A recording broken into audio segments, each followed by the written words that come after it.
My wife said coldly, "You're an adult. Cook for yourself. I'm not running a restaurant." When I came home starving from a 14-hour shift, I never expected those words to change my entire marriage. I'm 32, married to Emma, 29, for 3 years. She has 2 kids, Noah, 11, and Ava, 8. I work as a field technician with long days and emergency calls that keep me out until 10 p.m. When we started dating, Emma worked full-time. We'd split costs, take turns cooking, and have an actual partnership. After marriage, she scaled back to freelance work. She brings in about $800 a month, working 15 hours a week. I pay the mortgage, utilities, car payments, and grocery. Yesterday was brutal. Equipment failures at 3 cell towers. I spent 14 hours crawling through equipment rooms and climbing towers in 95-degree heat. My uniform was soaked, my knees scraped, and I hadn't eaten since lunch. When I walked into the kitchen, completely drained, Emma was cleaning up dinner dishes. I opened the fridge looking for leftovers, but there wasn't anything. "Are there any leftovers from dinner?" I asked. She didn't even look up. "You're an adult. Cook for yourself." I stood there, not sure I heard right. When I asked what she meant, she turned around, annoyed. "I made dinner for the kids at 6. You weren't here. I'm not running a restaurant where people can just show up whenever and expect food ready." I explained that I'd been working since 6 a.m. and couldn't control when emergency calls ended, but she shrugged. "That's your choice. The kids and I have our routine. You think I chose to work a 14-hour day? You chose that job. You chose the overtime. Don't expect me to rearrange my evening because you can't manage your schedule." I wanted to point out that my overtime pays for this house, Noah's soccer equipment, Ava's art supplies, and the car Emma drives, but I was too tired to fight. I made a peanut butter sandwich and went to bed. The next week, I decided to test something. Instead of asking about dinner, I started taking care of myself exactly like she suggested. Monday,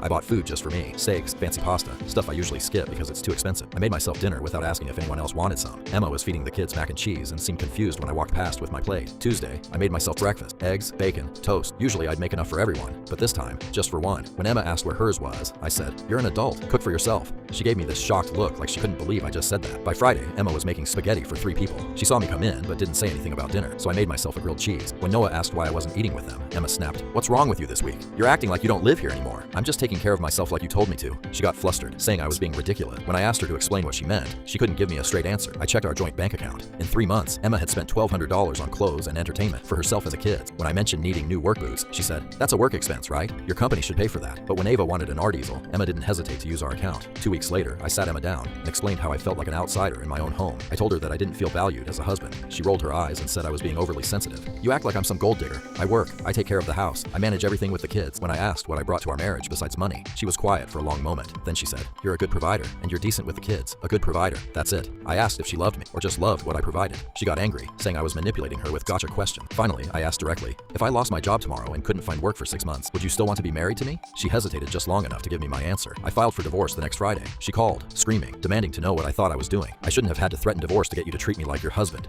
Once she realized I was serious, Emma started acting like the wife I'd been hoping for, making dinner, asking about my day, being affectionate, but it was too late. When she asked if this change made any difference, I told her it proved she was always capable of treating me like a husband. She just chose not to until there were consequences. Apparently, losing a husband who pays most of your bills is good motivation to become self-sufficient.